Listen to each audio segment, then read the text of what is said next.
জানিয়ে দেব আজ পশ্চিমবঙ্গ দেশ ও বিশ্বের বাছাই করা গুরুত্বপূর্ণ 40টি তাজা সংবাদ। শুরুতেই জানিয়ে দেব সংবাদ শিরোনাম। একই পাড়া একই বুথে বিজেপি হিরো পাশে জিরো। রাজারহাটে ভুতুরে ভোট ও রিকাউন্টিং এর মহানাটক। কুণাল ও দোলাকে সঙ্গে নিয়ে ভর দুপুরে হাইকোর্টে হাজির মমতা। তৃণমূল ছাড়তেই মানুষকে দাদা বললেন দিলীপ, পদ্মে যোগদান নিয়ে জবাব। ইডির ম্যারাথন জেরা শেষে কি খেলা খেললেন অভিষেক। RKSY নাকি PHH SPHH, কোন রেশন কার্ডে আয়ুষ্মান ভারতের ফর্ম পূরণ করতে হবে। দিদি আউট হতেই টিএমসি নেতারা কেন শুভেন্দুর করিশ্মায় মজেছেন। অবৈধ বাংলাদেশি ইস্যুতে বিকাশ ভট্টাচার্যের মন্তব্য ঘিরে বিতর্ক। বায়ুসেনা অফিসারের স্ত্রীকে ধর্ষণ ও ধর্মান্তরের অভিযোগ, মৌলবীর খোঁজে পুলিশ। 21শে জুলাই এবার হাতছাড়া হচ্ছে মমতার, কংগ্রেসের মেগা প্ল্যানে জল্পনা। মোদী শাহের নেতৃত্বে এনডিএতে কাজ করার ঘোষণা বিদ্রোহী সাংসদ কাকলি ঘোষ দস্তিদারের। লন্ডনে বাংলাদেশের সাংসদকে ডিম ছোড়ার ঘটনায় গ্রেপ্তার 3 জন। কল্যাণ বন্দ্যোপাধ্যায়ের বহিষ্কার চেয়ে স্পিকারকে চিঠি কাকলির। সরকারি জমি থেকে মাটি চুরির অভিযোগে অভিষেক ও তার ঘনিষ্ঠদের বিরুদ্ধে প্রশ্ন। নতুন নিয়মে কোন রেশন কার্ডে মিলবে না আয়ুষ্মান ভারতের সুবিধা। PM সূর্য ঘর যোজনায় ফ্রি বিদ্যুৎ ও ৭৮,০০০ টাকা ভর্তুকি পাওয়ার উপায়। অভিষেক ঘনিষ্ঠ শিক্ষক নেতা মইদুল গ্রেপ্তার, দুর্নীতির অভিযোগে চাঞ্চল্য। 40 বছর বয়সে 7ম প্রচেষ্টায় UPSC পাশ করে IAS হলেন 2 কন্যার মা। RSS এর আয়কর ও রেজিস্ট্রেশন ইস্যুতে মোহন ভাগবতের প্রতিক্রিয়া। যুব শক্তি প্রকল্পে 3,000 টাকা পেতে কি কি যোগ্যতা প্রয়োজন। 21শে জুনের সরকারি নির্দেশিকা নিয়ে সতর্কবার্তা, নির্দিষ্ট কাজ না করলে সমস্যার আশঙ্কা। মাস্তুতো ভাইকে বিয়ের জেদ, ঘুমন্ত বোনকে গুলি করে খুনের অভিযোগ দাদার বিরুদ্ধে। টাকা কন্ডোমের পর অফিসে মিলল নিয়োগ তালিকা, চাকরির দুর্নীতিতে অনন্যার যোগ নিয়ে প্রশ্ন। ভাষা বিতর্কে সেটা গরম করে দেব মন্তব্যের ব্যাখ্যা দিলেন শিক্ষামন্ত্রী জগন্নাথ। ভ্রূণের DNA পরীক্ষার সামনে এলো সৎ বাবার বিরুদ্ধে নাবালিকা নির্যাতনের অভিযোগ। দলবদলের পর বিজেপিতে বেনজল ঠেকাতে কঠোর অবস্থানে RSS। বর্ষার আগমনে কোন কোন জেলায় বাড়বে বৃষ্টি, জারি আবহাওয়ার সতর্কতা। DNA রিপোর্টে চাঞ্চল্য, IVF সেন্টারের বিরুদ্ধে আইনি লড়াইয়ে দম্পতি। ভবানীপুর নির্বাচন ফলাফলকে চ্যালেঞ্জ করে হাইকোর্টে পিটিশন দায়ের মমতার। নতুন জেলা কমিটি গঠন ঘিরে তৃণমূলে অভিষেকের সাংগঠনিক প্রভাব নিয়ে জল্পনা। পুরসভার অনুষ্ঠানে শুভেন্দুকে অভিবাদন জানানো নিয়ে কাউজুরির মন্তব্যে রাজনৈতিক চর্চা। প্রেসক্রিপশন ছাড়া আর মিলবে না কাশির সিরাপ, ওষুধ কেনার নিয়মে বড় বদল। দীর্ঘ জেরা শেষে গভীর রাতে ইডি অফিস থেকে বেরোলেন অভিষেক বন্দ্যোপাধ্যায়। প্রাথমিক নিয়োগ দুর্নীতি মামলায় জিজ্ঞাসাবাদের পর অভিষেকের দাবি, স্বচ্ছ নিয়োগ চেয়েছিলাম। 7ম পে কমিশনে রাজ্য সরকারি কর্মীদের বেতন বৃদ্ধির সম্ভাবনা নিয়ে জোর জল্পনা। কল্যাণ বন্দ্যোপাধ্যায়ের সাংসদ পদ খারিজের দাবি ঘিরে রাজনৈতিক বিতর্ক তুঙ্গে। নাগপুরে দাঁড়িয়ে RSSকে তীব্র আক্রমণ, সিজেপি প্রধানের, সত্যাগ্রহ থামবে না। সৌরভ গঙ্গোপাধ্যায়ের নামে ফেসবুকে কুৎসা করা, আইনি পদক্ষেপ নিলেন মহারাজ। রাতের খাবারের সময় স্ত্রীকে খুনের অভিযোগ স্বামীর বিরুদ্ধে, কারণ ঘিরে চাঞ্চল্য। 2 কোটি টাকার লোভে প্রেমিকের সঙ্গে হাত মিলিয়ে স্বামীকে খুনের অভিযোগ স্ত্রীর বিরুদ্ধে। ত্রিকোণ প্রেমের জেরে ইন্দ্রাবতী হত্যাকাণ্ড, রেলের ছেঁড়া টিকিটে ফাঁস, খুনের ছক। এতক্ষণ শুনছিলেন সংবাদ শিরোনাম। বিস্তারিত খবর শোনানোর পূর্বেই আপনাদের কাছে করব একটি ছোট্ট অনুরোধ। আমাদের চ্যানেলে নতুন হয়ে থাকলে চ্যানেলটি সাবস্ক্রাইব করে পাশে থাকবেন। আসছি বিস্তারিত খবরে। তৃণমূল ছাড়তেই মানুষকে দাদা বললেন দিলীপ। পদ্মের যোগদান নিয়ে জবাব ঘিরে জোর জল্পনা। রাজ্য রাজনীতিতে নতুন করে দল বদলের জল্পনা তৈরি হয়েছে। তৃণমূল ছাড়ার পর মানুষকে নিয়ে দিলীপ ঘোষের মন্তব্য রাজনৈতিক মহলে চর্চার বিষয় হয়ে উঠেছে। দরজায় তালা মন্তব্য ঘিরে নানা ব্যাখ্যা সামনে আসছে। বিজেপিতে যোগদানের সম্ভাবনা নিয়ে জল্পনা আরও তীব্র হয়েছে। বিরোধী রাজনৈতিক শিবিরগুলির মধ্যেও বিষয়টি নিয়ে আলোচনা শুরু হয়েছে। রাজনৈতিক বিশ্লেষকদের মতে এই ধরনের মন্তব্য ভবিষ্যতের সমীকরণের ইঙ্গিত বহন করতে পারে। সংশ্লিষ্ট নেতাদের পরবর্তী পদক্ষেপের দিকেই নজর রয়েছে। সামাজিক মাধ্যমেও বিষয়টি নিয়ে ব্যাপক প্রতিক্রিয়া দেখা গিয়েছে। সাধারণ মানুষের মধ্যেও কৌতূহল তৈরি হয়েছে। সংবাদ মাধ্যমে ঘটনাটি বিশেষ গুরুত্ব পেয়েছে। দলীয় অবস্থান নিয়ে আরও স্পষ্ট বার্তা সামনে আসতে পারে। রাজনৈতিক চাপানোতর বৃদ্ধি পাওয়ার সম্ভাবনা রয়েছে। আগামী দিনের নির্বাচনী সমীকরণেও এর প্রভাব পড়তে পারে। বিভিন্ন মহল থেকে ভিন্ন ভিন্ন ব্যাখ্যা সামনে আসছে। দলের অভ্যন্তরীণ পরিস্থিতি নিয়েও নতুন করে আলোচনা শুরু হয়েছে। ঘটনাটি এখন অন্যতম আলোচিত রাজনৈতিক ইস্যুতে পরিণত হয়েছে। পরিস্থিতির ওপর নজর রাখছে গোটা রাজনৈতিক মহল। ভবিষ্যতে আরও গুরুত্বপূর্ণ তথ্য সামনে আসার সম্ভাবনা রয়েছে। ইডির ম্যারাথন জেরার পর অভিষেকের খেলা ঘিরে তীব্র রাজনৈতিক চর্চা। ইডির দীর্ঘ জিজ্ঞাসাবাদের পর অভিষেক বন্দ্যোপাধ্যায়ের ভূমিকা নিয়ে রাজনৈতিক মহলে তুমুল আলোচনা শুরু হয়েছে। জেরার পর তার বিভিন্ন মন্তব্য ও পদক্ষেপকে কেন্দ্র করে নতুন করে বিতর্ক তৈরি হয়েছে। বিরোধীরা বিষয়টিকে গুরুত্ব দিয়ে রাজনৈতিক আক্রমণ শানাতে শুরু করেছে। অন্যদিকে সমর্থকরা একে রাজনৈতিক প্রতিহিংসার অংশ বলেও দাবি করছেন। সংবাদ মাধ্যমে ঘটনাটি বিশেষ গুরুত্ব পেয়েছে। সামাজিক মাধ্যমেও বিষয়টি নিয়ে তীব্র প্রতিক্রিয়া দেখা যাচ্ছে। সাধারণ মানুষের মধ্যেও কৌতূহল তৈরি হয়েছে। তদন্তের পরবর্তী ধাপ কী হতে পারে তা নিয়ে রাজনৈতিক বিশ্লেষকদের মতে এই ঘটনা রাজ্যের রাজনীতিতে বড় প্রভাব ফেলতে পারে। সংশ্লিষ্ট তদন্তকারী সংস্থার পরবর্তী পদক্ষেপের উপরও নজর রয়েছে। তৃণমূলের অন্দরে বিষয়টি নিয়ে আলোচনার সম্ভাবনা রয়েছে। বিরোধী দলগুলিও পরিস্থিতির উপর নজর রাখছে। ভবিষ্যতে আরও নতুন তথ্য সামনে আসতে পারে। রাজনৈতিক চাপানোতর আরও বৃদ্ধি পাওয়ার সম্ভাবনা রয়েছে। ঘটনার জেরে রাজ্য রাজনীতি আরও উত্তপ্ত হয়ে উঠতে পারে। বিভিন্ন মহল থেকে ভিন্ন ভিন্ন প্রতিক্রিয়া পাওয়া যাচ্ছে। বিষয়টি এখন অন্যতম আলোচিত রাজনৈতিক ইস্যুতে পরিণত হয়েছে। আগামী দিনের রাজনৈতিক কৌশলেও এর প্রভাব পড়তে পারে। পরিস্থিতির দিকে নজর রাখছে গোটা রাজ্য। আয়ুষ্মান ভারত প্রকল্পে কোন রেশন কার্ডধারীদের ফর্ম পূরণ করতে হবে জেনে নিন গুরুত্বপূর্ণ তথ্য। আয়ুষ্মান ভারত প্রকল্পে আবেদন সংক্রান্ত গুরুত্বপূর্ণ তথ্য সামনে এসেছে। RKSY এবং PHH SPHH শ্রেণীর রেশন কার্ডধারীদের মধ্যে কারা যোগ্য তা নিয়ে আগ্রহ বাড়ছে। প্রকল্পের সুবিধা পেতে নির্দিষ্ট নিয়ম মেনে আবেদন করার প্রয়োজন হতে পারে। যোগ্য উপভোক্তাদের জন্য প্রয়োজনীয় নথিপত্র প্রস্তুত রাখার পরামর্শ দেওয়া হয়েছে। সরকারি নির্দেশিকা অনুযায়ী আবেদন প্রক্রিয়া সম্পন্ন করা অত্যন্ত গুরুত্বপূর্ণ। বহু পরিবার এই প্রকল্পের সুবিধা পাওয়ার আশায় রয়েছেন।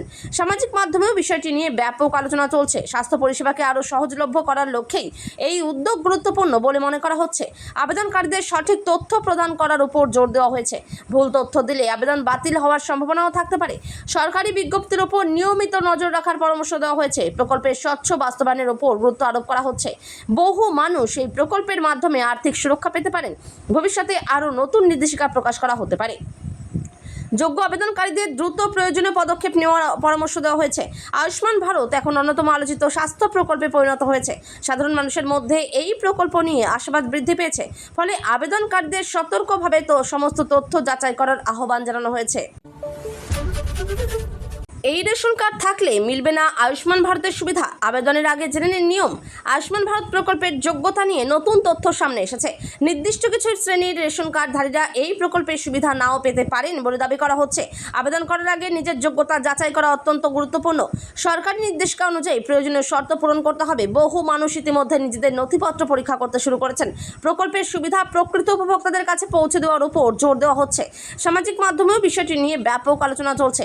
ভুল তথ্যের ভিত্তিতে আবেদন করলে তা বাতিল হতে পারে। সরকারি সূত্রে প্রকাশিত তথ্যের উপর নির্ভর করার পরামর্শ দেওয়া হয়েছে। আবেদনকারীদের নিয়মিত আপডেট অনুসরণ করার আহ্বান জানানো হয়েছে। স্বাস্থ্য পরিষেবার ক্ষেত্রে এই প্রকল্প গুরুত্বপূর্ণ ভূমিকা পালন করতে পারে। বহু পরিবার এই সুবিধার উপর নির্ভরশীল হয়ে উঠতে পারেন। প্রশাসনের তরফে স্বচ্ছতা বজায় রাখার উপর গুরুত্ব দেওয়া হচ্ছে। ভবিষ্যতে আরও বিস্তারিত নির্দেশিকা প্রকাশ করা হতে পারে। সাধারণ মানুষের মধ্যে বিষয়টি নিয়ে কৌতূহল তৈরি হয়েছে। সংবাদ মাধ্যমেও খবরটি বিশেষ গুরুত্ব পেয়েছে। যোগ্য আবেদনকারীদের দ্রুত প্রয়োজনীয় পদক্ষেপ নেওয়ার পরামর্শ দেওয়া হয়েছে। ফলে আয়ুষ্মান ভারত নিয়ে সচেতনতা বৃদ্ধি পাওয়া অত্যন্ত প্রয়োজনীয় হয়ে উঠেছে। ফ্রি বিদ্যুৎ ও ৭৮,০০০ টাকা ভর্তুকি। PM সূর্য ঘর যোজনায় আবেদন করবেন কিভাবে? পিএম সূর্যঘর যোজনা নিয়ে সাধারণ মানুষের মধ্যে ব্যাপক আগ্রহ তৈরি হয়েছে। এই প্রকল্পের মাধ্যমে সৌর বিদ্যুৎ ব্যবহারে উৎসাহ দেওয়া হচ্ছে। যোগ্য উপভোক্তারা নির্দিষ্ট শর্ত সাপেক্ষে ভর্তুকির সুবিধা পেতে পারেন। বিদ্যুৎ খরচ কমানোর ক্ষেত্রে এই প্রকল্প গুরুত্বপূর্ণ ভূমিকা পালন করতে পারে। পরিবেশ বান্ধব শক্তির ব্যবহার বাড়ানোর লক্ষ্যেই এই উদ্যোগ নেওয়া হয়েছে। বহু পরিবার এই প্রকল্পের মাধ্যমে আর্থিকভাবে উপকৃত হতে পারেন। আবেদন করার জন্য প্রয়োজনীয় নথিপত্র প্রস্তুত রাখার পরামর্শ দেওয়া হয়েছে। সরকারি নির্দেশিকা অনুযায়ী আবেদন প্রক্রিয়া সম্পন্ন করতে হবে। সামাজিক মাধ্যমেও বিষয়টি নিয়ে ব্যাপক আলোচনা চলছে। নবায়নযোগ্য শক্তির প্রসারে এই প্রকল্পকে তাৎপর্যপূর্ণ পদক্ষেপ হিসেবে দেখা হচ্ছে। সাধারণ মানুষের মধ্যে সৌরশক্তি ব্যবহারের প্রবণতা বাড়তে পারে। প্রকল্পের বাস্তবায়নে প্রশাসনিক স্বচ্ছতার উপর জোর দেওয়া হচ্ছে। ভবিষ্যতে আরও মানুষ এই প্রকল্পের আওতায় আসতে পারেন। বিদ্যুৎ সাশ্রয়ের ক্ষেত্রেও এটি কার্যকর ভূমিকা পালন করতে পারে। সরকারি বিজ্ঞপ্তির উপর নজর রাখার পরামর্শ দেওয়া হয়েছে। আবেদনকারীদের সমস্ত তথ্য সঠিকভাবে জমা দেওয়ার আহ্বান জানানো হয়েছে। পিএম সূর্যঘর যোজনা এখন দেশের অন্যতম আলোচিত জনকল্যাণমূলক প্রকল্পে পরিণত হয়েছে। ফলে বহু পরিবার এই প্রকল্পের সুবিধা পাওয়ার আশায় অপেক্ষা করছেন। আরএসএস কেন আয়কর দেবে না? কর্ণাটক সরকারের প্রশ্নে মুখ খুললেন মোহন ভাগবত। আরএসএসকে ঘিরে নতুন রাজনৈতিক বিতর্ক সামনে এসেছে। কর্ণাটক সরকারের পক্ষ থেকে সংগঠনের আয়কর ও নিবন্ধন সংক্রান্ত প্রশ্ন তোলা হয়েছে। এই বিষয়ে আরএসএস প্রধান মোহন ভাগবতের মন্তব্য রাজনৈতিক মহলে জোর চর্চার বিষয় হয়ে উঠেছে। বিষয়টি কেন্দ্র করে শাসক ও বিরোধী শিবিরের মধ্যে চাপানোতর শুরু হয়েছে। বিভিন্ন রাজনৈতিক দল নিজেদের অবস্থান স্পষ্ট করতে শুরু করেছে। সামাজিক মাধ্যমেও এ নিয়ে ব্যাপক আলোচনা চলছে। সাধারণ মানুষের মধ্যেও বিষয়টি নিয়ে কৌতূহল তৈরি হয়েছে। আইনি ও সাংবিধানিক দিক নিয়েও বিশেষজ্ঞ মহলে আলোচনা শুরু হয়েছে। সংবাদ মাধ্যমে ঘটনাটি বিশেষ গুরুত্ব পেয়েছে। ভবিষ্যতে এই বিতর্ক আরও তীব্র হওয়ার সম্ভাবনা রয়েছে।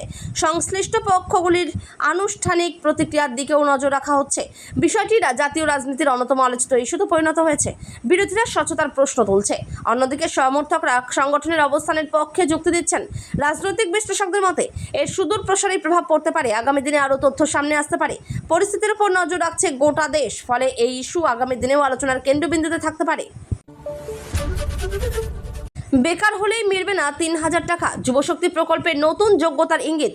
যুবশক্তি প্রকল্প নিয়ে রাজ্যের বেকার যুবক যুবতীদের মধ্যে নতুন আলোচনা শুরু হয়েছে। শুধুমাত্র বেকার হলেই এই প্রকল্পের সুবিধা পাওয়া যাবে না বলে দাবি করা হচ্ছে। আবেদনকারীদের জন্য নির্দিষ্ট কিছু যোগ্যতার শর্ত থাকতে পারে। শিক্ষাগত যোগ্যতা ও প্রয়োজনীয় নথিপত্রের গুরুত্ব বাড়তে পারে। প্রকৃত সুবিধাভোগীদের কাছে আর্থিক সহায়তা পৌঁছে দেওয়ার লক্ষ্যেই এই উদ্যোগ বলে মনে করা হচ্ছে। বহু চাকরি প্রার্থী এই প্রকল্পের আপডেটের দিকে নজর রাখছেন। সামাজিক মাধ্যমেও বিষয়টি নিয়ে ব্যাপক আলোচনা চলছে। সরকারি বিজ্ঞপ্তির উপর নির্ভর করার পরামর্শ দেওয়া হয়েছে। ভুল তথ্যের ভিত্তিতে আবেদন করলে তা বাতিল হতে পারে। আবেদনকারীদের সমস্ত নথি আগে থেকেই প্রস্তুত রাখার আহ্বান জানানো হয়েছে। প্রকল্পের স্বচ্ছ বাস্তবায়নের উপর জোর দেওয়া হচ্ছে। সাধারণ মানুষের মধ্যে বিষয়টি নিয়ে আগ্রহ বৃদ্ধি পেয়েছে। রাজনৈতিক মহলেও এই প্রকল্প নিয়ে আলোচনা চলছে।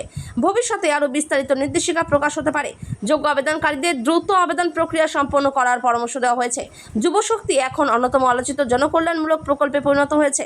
বহু যুবক যুবতী এই আর্থিক সহায়তার অপেক্ষায় রয়েছেন। ফলে সরকারি ঘোষণার উপর নজর রাখা অত্যন্ত গুরুত্বপূর্ণ হয়ে উঠেছে। বর্ষার আগমনে দুর্যোগের আশঙ্কা। কোন কোন জেলায় বাড়বে বৃষ্টি? বর্ষা ঘনিয়ে আসতেই আবহাওয়া পরিস্থিতি নিয়ে নতুন সতর্কবার্তা সামনে এসেছে। আগামী কয়েকদিনে রাজ্যের একাধিক জেলায় বৃষ্টির পরিমাণ বৃদ্ধি পেতে পারে বলে ইঙ্গিত মিলেছে। কোথাও কোথাও বজ্রবিদ্যুৎ সহ ভারী বৃষ্টির সম্ভাবনাও উড়িয়ে দেওয়া যাচ্ছে না। কৃষক মহল আবহাওয়ার এই পরিবর্তনের দিকে বিশেষ নজর রাখছেন। নিম্নাঞ্চলে জল জমার সমস্যাও তৈরি হতে পারে বলে আশঙ্কা করা হচ্ছে। প্রশাসনের পক্ষ থেকে প্রয়োজনীয় প্রস্তুতি নেওয়া হতে পারে। সাধারণ মানুষকে সতর্ক থাকার পরামর্শ দেওয়া হয়েছে। সামাজিক মাধ্যমেও আবহাওয়ার আপডেট নিয়ে ব্যাপক আলোচনা চলছে। যাতায়াত ব্যবস্থায় সাময়িক প্রভাব পড়ার আশঙ্কা রয়েছে। মৎস্যজীবীদের ক্ষেত্রেও বিশেষ সতর্কতা জারি হতে পারে। আবহাওয়া দপ্তরের নিয়মিত বুলেটিন অনুসরণ করার পরামর্শ দেওয়া হয়েছে। স্কুল কলেজগামী ছাত্রছাত্রীদেরও সতর্ক থাকার আহ্বান জানানো হয়েছে। বিভিন্ন জেলায় প্রশাসনিক পর্যায়ে নজরদারি বাড়ানো হতে পারে। বৃষ্টির ফলে গরম থেকে সাময়িক স্বস্তি মিলতে পারে, তবে দুর্যোগের সম্ভাবনাকেও গুরুত্ব দেওয়া হচ্ছে। সংবাদ মাধ্যমে বিষয়টি বিশেষ গুরুত্ব পেয়েছে। আগামী কয়েকদিনের আবহাওয়া পরিস্থিতির ওপর সকলের নজর রয়েছে। ফলে প্রয়োজন ছাড়া খারাপ আবহাওয়ার বাইরে না বেরোনোর পরামর্শ দেওয়া হচ্ছে। সপ্তম পে কমিশনে বাড়তে পারে বেতন। সরকারি কর্মীদের মধ্যে বাড়ছে প্রত্যাশা। রাজ্য সরকারি কর্মীদের বেতন কাঠামো নিয়ে নতুন করে আলোচনা শুরু হয়েছে। সপ্তম পে কমিশন বাস্তবায়ন সংক্রান্ত জল্পনা কর্মচারীদের মধ্যে আশার সঞ্চার করেছে। বেতন বৃদ্ধির সম্ভাবনা নিয়ে বিভিন্ন মহলে জোর চর্চা চলছে। কর্মচারী সংগঠনগুলিও বিষয়টির উপর নজর রাখছে। দীর্ঘদিন ধরে বেতন সংশোধনের দাবিও উঠে আসছে বিভিন্ন মহল থেকে। সরকারি মহল থেকে আনুষ্ঠানিক ঘোষণা এলে এই পরিস্থিতি আরও স্পষ্ট হবে। সামাজিক মাধ্যমেও বিষয়টি নিয়ে ব্যাপক আলোচনা দেখা যাচ্ছে। সাধারণ কর্মচারী কর্মীদের মধ্যে প্রত্যাশা বৃদ্ধি পেয়েছে। অর্থনৈতিক প্রভাব নিয়েও বিশেষজ্ঞ মহলে আলোচনা চলছে। বিরোধী রাজনৈতিক দলগুলিও বিষয়টি নিয়ে প্রতিক্রিয়া জানাতে পারে। সংবাদ মাধ্যমে খবরটি বিশেষ গুরুত্ব পেয়েছে। ভবিষ্যতে আরও নতুন আপডেট সামনে আসতে পারে। কর্মচারীদের সরকারি বিজ্ঞপ্তির ওপর নজর রাখার পরামর্শ দেওয়া হয়েছে। বেতন কাঠামোর পরিবর্তন হলে বহু পরিবার উপকৃত হতে পারে। প্রশাসনিক স্তরেও বিষয়টি নিয়ে গুরুত্বপূর্ণ হয়ে উঠেছে। রাজ্যের অর্থনৈতিক পরিস্থিতির ওপরও এবার এর প্রভাব পড়তে পারে। সরকারি কর্মীদের মধ্যে এখন এই বিষয়টি অন্যতম আলোচিত প্রসঙ্গ। ফলে পরবর্তী ঘোষণার অপেক্ষায় রয়েছেন বহু কর্মচারী। রাতের খাবারের মাঝেই ভয়াবহ ঘটনা। স্ত্রী খুনের নেপথ্যে উঠে এলো চাঞ্চল্যকর তথ্য। এক গৃহবধূর মৃত্যুকে কেন্দ্র করে চাঞ্চল্য ছড়িয়েছে এলাকায়। পরিবারের সদস্যদের উপস্থিতিতেই এই মর্মান্তিক ঘটনা ঘটেছে বলে অভিযোগ উঠেছে। ঘটনার পর অভিযুক্তকে আটক করে তদন্ত শুরু করেছে পুলিশ। কী কারণে এই ঘটনা ঘটলো তা খতিয়ে দেখা হচ্ছে। প্রতিবেশীদের মধ্যেও আতঙ্কের পরিবেশ তৈরি হয়েছে। পারিবারিক অশান্তি কি এর নেপথ্যে ছিল, সেই প্রশ্নও উঠছে। পুলিশ ইতিমধ্যেই বিভিন্ন তথ্য প্রমাণ সংগ্রহের কাজ শুরু করেছে। সংশ্লিষ্ট ব্যক্তিদের জিজ্ঞাসাবাদ করা হচ্ছে বলে জানা গিয়েছে। সংবাদ মাধ্যমে ঘটনাটি বিশেষ গুরুত্ব পেয়েছে। সাধারণ মানুষের মধ্যে বিষয়টি নিয়ে গভীর উদ্বেগ তৈরি হয়েছে। আইন অনুযায়ী দোষীদের বিরুদ্ধে কঠোর ব্যবস্থা নেওয়ার দাবি উঠছে। পরিবারের অন্যান্য সদস্যদের নিরাপত্তার বিষয়টিও গুরুত্ব পাচ্ছে। তদন্ত শেষ না হওয়া পর্যন্ত চূড়ান্ত সিদ্ধান্তে পৌঁছানো সম্ভব নয় বলে মনে করছেন বিশেষজ্ঞরা। সামাজিক মাধ্যমে ঘটনাটি নিয়ে নানা প্রতিক্রিয়া দেখা গিয়েছে। সমাজে পারিবারিক সহিংসতা নিয়ে নতুন করে আলোচনা শুরু হয়েছে। প্রশাসনের পক্ষ থেকে দ্রুত তদন্তের আশ্বাস দেওয়া হয়েছে। ঘটনার প্রকৃত কারণ উদ্ঘাটনের জন্য তদন্ত অব্যাহত রয়েছে। এই মর্মান্তিক ঘটনা গোটা এলাকাকে শোকস্তব্ধ করে দিয়েছে।